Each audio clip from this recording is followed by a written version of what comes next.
In the headlines to the CBC NewsNight, a desperate search for 15-year-old Cheston Collis ends with a twist. A warning of the problems that could arise if climate change is not addressed.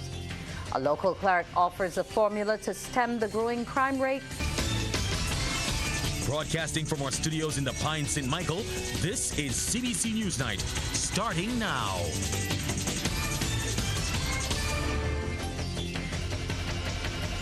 Good evening and welcome to the CBC NewsNight. One Barbadian mother is tonight breathing sighs of relief. Her son, 15-year-old Cheston Collis, who was missing for 6 days, was found late this evening. Lashanby Studer was too overwhelmed to speak to the media. Earlier today, Ms. Studer met with CBC News at Rice's St. Philip, where the search continued for her son, who was reported missing on Friday night. At the time, she made an impassioned plea for her son to return home. However, some hours later, she made contact screaming, "We find him." In a call to CBC, she only managed to say that Cheston was found at his Diamond Valley St. Philip home in the gallery of a vacant upstairs apartment. Cheston's guardian, Beresford Hunt, declined to speak and directed all comments to Ms. Studer. Medical personnel tended to Cheston at the scene, but he has been taken to seek further medical attention.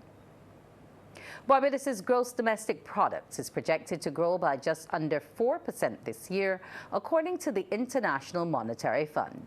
However, the island's economic growth is expected to slip slightly next year.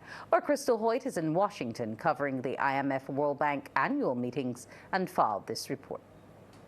The International Monetary Fund has projected that Barbados' real GDP will grow by 3.9% in 2024 and 3.0% in 2025.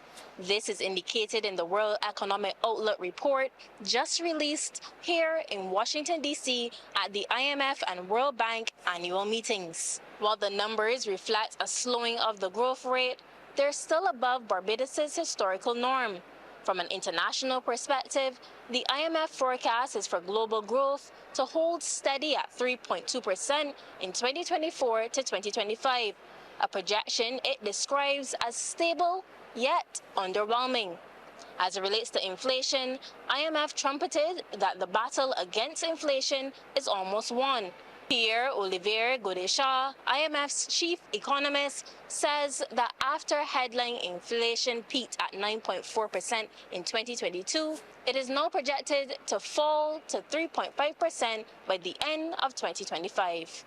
Now, the decline in inflation without a global recession is a major achievement. Much of that disinflation can be attributed to the unwinding of the unique combination of supply and demand shocks that caused the inflation in the first place, together with improvements in labor supply due to immigration in many advanced countries. But monetary policy played a decisive role, keeping inflation expectations anchored. Despite the good news on inflation, the IMF warns on rising risks. These downside risks include an escalation in regional conflicts, especially in the Middle East, which could pose serious risks for commodity markets. Policy shifts toward undesirable trade and industrial policies could also significantly lower output. To mitigate this and strengthen growth, the IMF believes policymakers must shift gears and focus on 3 key areas: monetary policy, fiscal policy, and growth-enhancing reform. Reporting from Washington, D.C., Crystal Hoyt, CBC News. Warned the world will face more complex problems if countries do not act with urgency in addressing the climate crisis. This message was conveyed by Prime Minister Mia Motley. She was the featured speaker for a discussion on international financial architecture reform for the Global South. The discussion was organized by Global Economy and Development at Brookings and the Boston University Global Development Policy Center. The Prime Minister is leading a delegation at the ongoing 2024 annual meetings of the International Monetary Fund and the World Bank in Washington, D.C. Ms. Motley, who chaired a meeting of the Climate Vulnerable Group and scientists, made a call for a global methane agreement given the impacts of the gas on the climate compared to carbon. We have the precedent of the Montreal Protocol that shows us how we can be successful in eliminating certain things from our environment. And I say to you that the scientists have advised that if we use and do this, that not only will we be successful in containing the increase in temperature, but we can actually reverse 0.5 degree. Now, this is the first time I'm hearing that there's a potential for reversal. Now, does reversal solve the problem? No.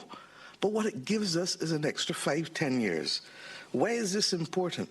Because the Bridgetown 3 admits implicitly that there's not enough public money and that the distractions of war and the distraction of the geopolitics and the domestic politics is such that we do not have enough public money to solve the problem.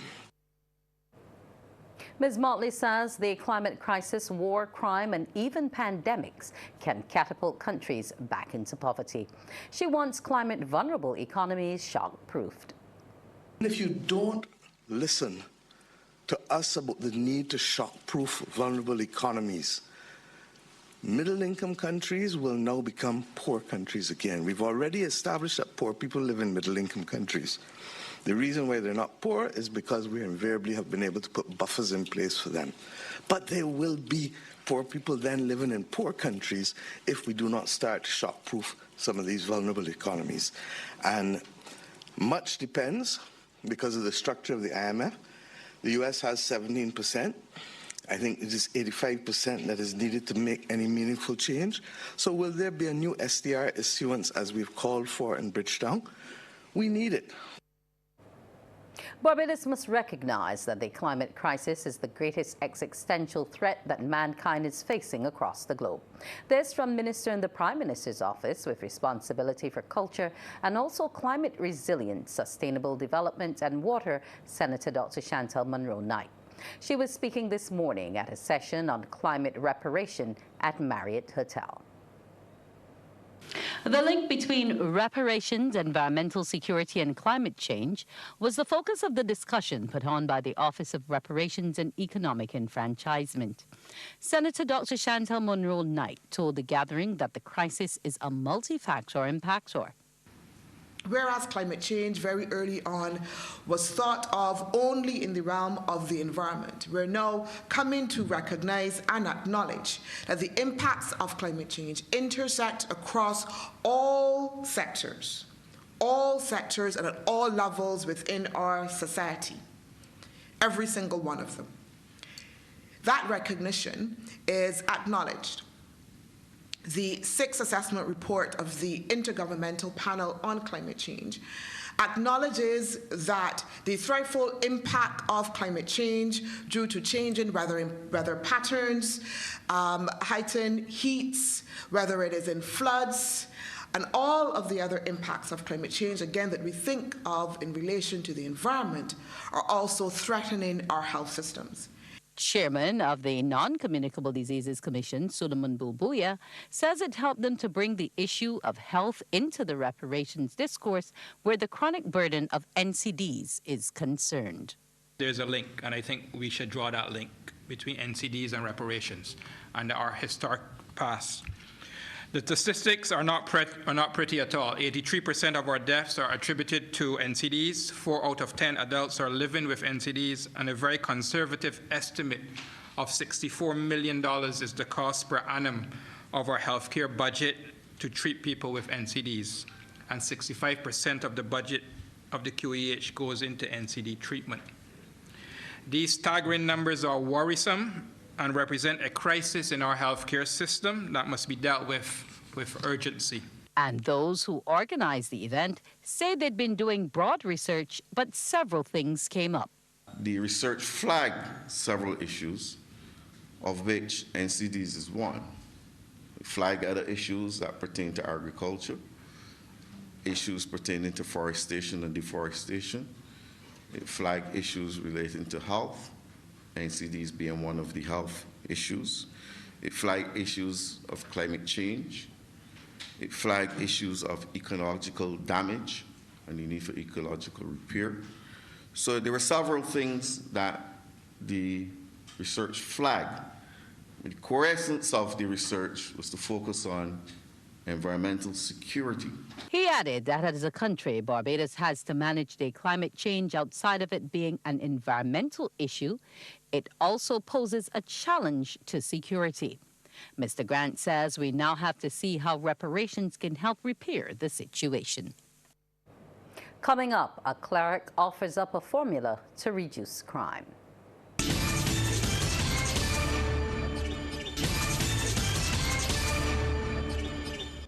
A senior cleric is calling on Barbadians to get back to God in an attempt to stem the growing issue of crime and violence in society. President of the East Caribbean Conference of the Seventh-day Adventists, Anthony Hall, says they're looking for long-term solutions to recent violent crimes. He was speaking during a news conference to announce an upcoming evangelistic campaign beginning on October 25th in Grisette, St. Michael. Violence is not a solution to any of the problems that we are experiencing. There has to be a way to converse, to talk, to negotiate, to resolve things without violence. Right. We want to say to Barbados that we believe that the spiritual ethos that is brought to bear when a person meets Jesus Christ, knows Jesus Christ, and forms part of a community of believers in the values of thou shalt not steal, right, and thou shalt not kill, and thou shalt not hurt thy neighbor. These are intangibles that many people do not seem to value a whole lot. But it is the foundation and the philosophy that drives peace within a society. Pastor Hall says while they have started ministering to students of the Barbados Youth Advance Corps, they are willing to go into other schools as long as they're invited. This church has the resources, human and otherwise, to provide that for schools, but the curriculum will have to open up in such a way as to do that. The problem is that very often the wider society does not think that these values and spirituality type things are helpful to the academic experience. They see it rather as taking valuable contact hours with teachers to do something that they don't really value. Again, they cry out when there's a problem, but if the church is trying to meet that need before things happen, then we are shut down. We're not given the opportunity. Government is moving to introduce a new program to help stem the rising tide of violence in schools. Confirmation of this from Minister in the Office of the Attorney General with responsibility for crime, Corey Lane. He says his office is working alongside a number of ministries to identify and initiate necessary interventions for those children involved in conflict. And the minister stresses they have always been working with the Ministry of Education to arrest the issue of violence in schools, as prevention is better than cure. Actually, as a government, all the ministries were in synergy. As the Prime Minister has said from day one, we are in this together. So we would have submitted a number of recommendations to them. One of the major ones that I can talk about is CURB, which is really a clearinghouse. One of the things you would recognize is that a lot of young people who get in trouble as they reach that 16 to 25 age range, a number of teachers have indicated that we would have seen this down the road. So Barbados has really perfected the art of identifying the issue. Some work was disrupted at Banks Brews this morning when fire broke out in one of the labs. Officials say the plant was in full operation when the blaze occurred, and they're trying to determine when workers will be allowed back in the area. Acting Chief Fire Officer Henderson Patrick says they got news of the blaze around 7:39.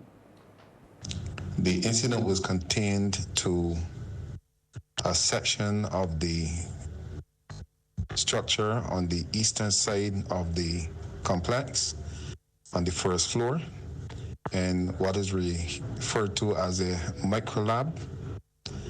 And at present, the fire is extinguished and investigations are being conducted to determine cause of fire and also to provide sufficient information that we can give an all clear for personnel to resume operations.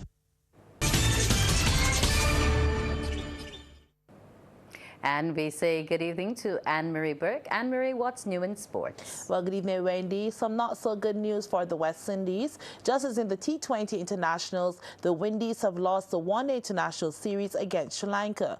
The hosts have taken an unassailable 2-0 lead after winning today's second match by 5 wickets. Being sent into bat at the Pelekele International Cricket Stadium, Sherfin Rutherford and Gudakesh Moti struck half-centuries, but the West Indies still had an under-par batting display, being dismissed for 189 in 36 overs. Rutherford top scored with 80, that included 7 fours and 4 sixes, while Moti added 50 with 6 fours, as the two of them put on a West Indies record 119 ninth wicket partnership in ODIs, breaking the record of 85 between Yannick Correa and Alzari Joseph.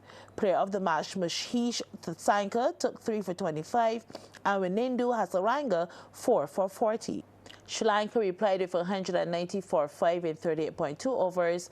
Captain Charaf Asalanka top scored with 62 not out, while Joseph took 2 for 30. The third and final match is on Saturday. A Barbadian surfer Barry Banfield went out of the World Masters Surf Championships today after losing his repechage 4th-round heat at El Suzal, El Salvador. Banfield had a good run in the men's Masters 40-plus division in trying to make it back into the main draw, scored a 9.40 wave total to finish in 3rd position. Well, that's the end of the road for Team Barbados at the championships after the other surfer, Elvis Carter, went out in round 1 of the men's repechage of the 60-plus men Kahuna division. Wendy, that's my first look at sports, so it's back over to you. Thank you so much, Anne-Marie. We'll take a break and be back with the business news.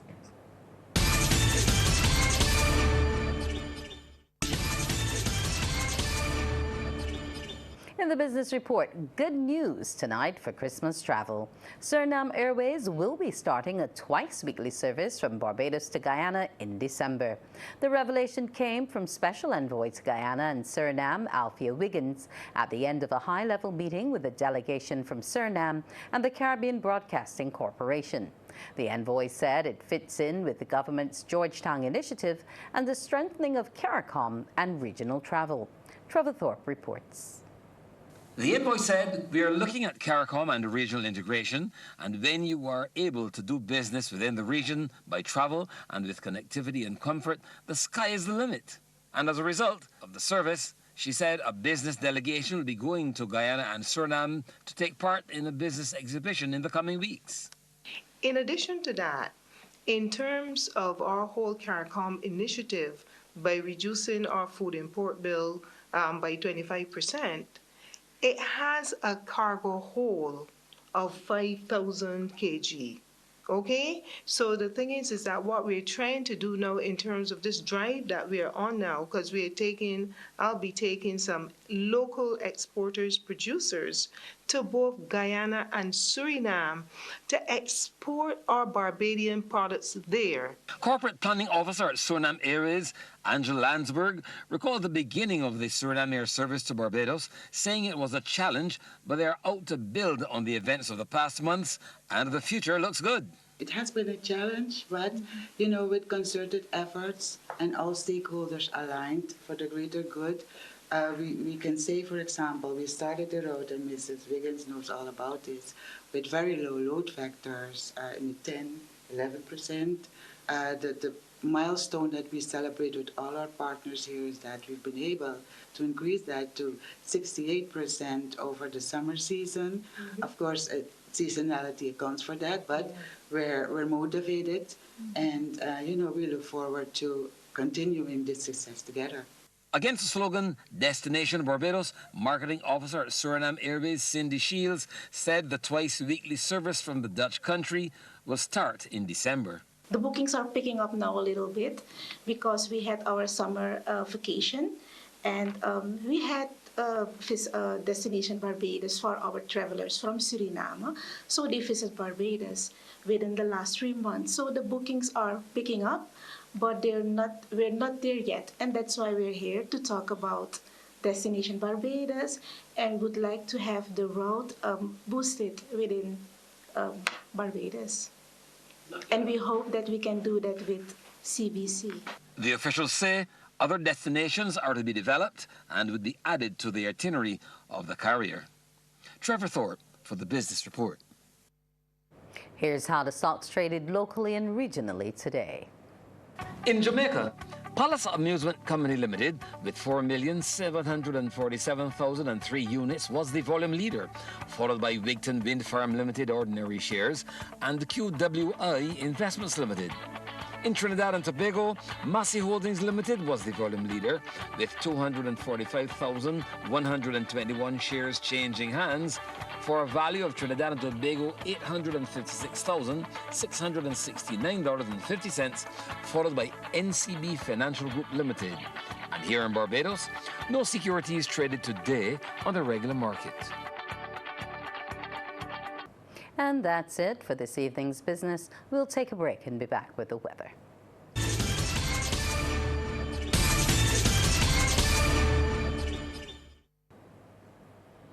Time now for the weather with Carrie Ann O'Neill.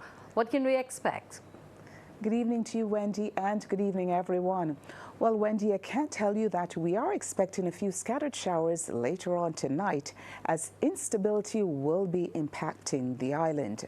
Now, the winds across the region, they are light to moderate, and they're peaking at 60 knots. We're tracking one tropical wave east of the region. The maximum temperature today was 32 degrees Celsius, the minimum 27 degrees. At present, the temperature stands at 28 degrees Celsius. The relative humidity 89%. Those winds are coming in from the east. We take a look now at some atmospheric conditions across the region, where the temperatures are ranging from 27 to 29 degrees Celsius. The humidity shows moisture is building across a number of the islands, and the winds there are generally light to moderate across the region. We take a look now at our satellite feed, where we do have a tropical wave just around 51 degrees west. It is moving towards the west.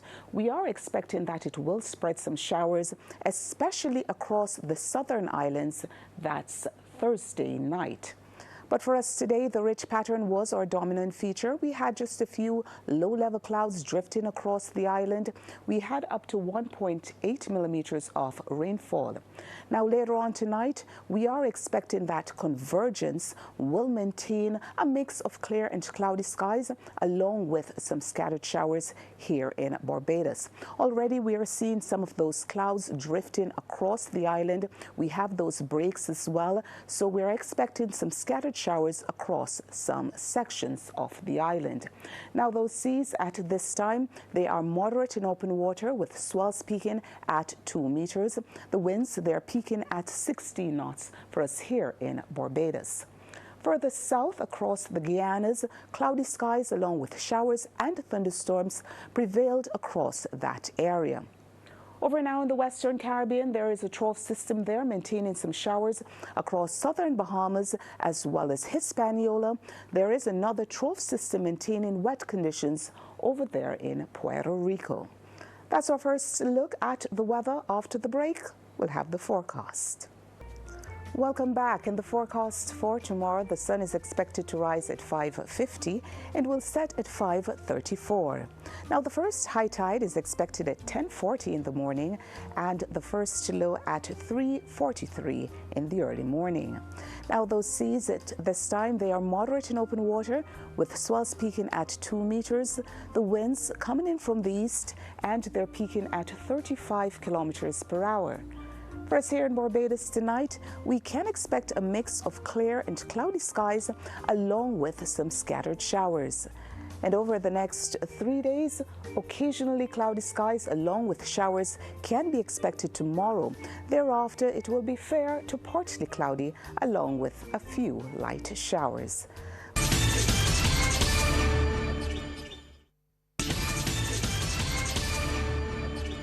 And we say welcome back to Anne-Marie Burke. Well, Wendy, there's a call for young journalists to maintain high standards in order to keep the core values of the profession. This from our very own Anar Goodridge Boys, who's back home after copying the inaugural KNOC Sports Media Award this past weekend in Turks and Caicos Islands. He was a guest on today's Morning Barbados show on TV8. For young journalists in Barbados, myself especially, I think we have to stick to the fundamentals, getting the facts right, being accurate in terms of our news reporting. You mentioned the fact that we now have to grapple with the likes of citizen journalism as well. You know, everyone has a phone, everyone, you know, has accessibility to tablet and internet. So I think for us, it is about sticking to the fundamentals and the basics, the core principles of journalism. Yes, this is a changing age in terms of the technology. I think once we stick to, you know, those fundamentals, we'll be all right in terms of, you know, helping to continue what has been, you know, a good legacy in terms of journalism. In giving kudos to the support he has received from his colleagues here at the CBC, Goodridge Boyce is appealing for young persons to be supported within their professional environment. I think it's very important too in terms of for young people, the environment.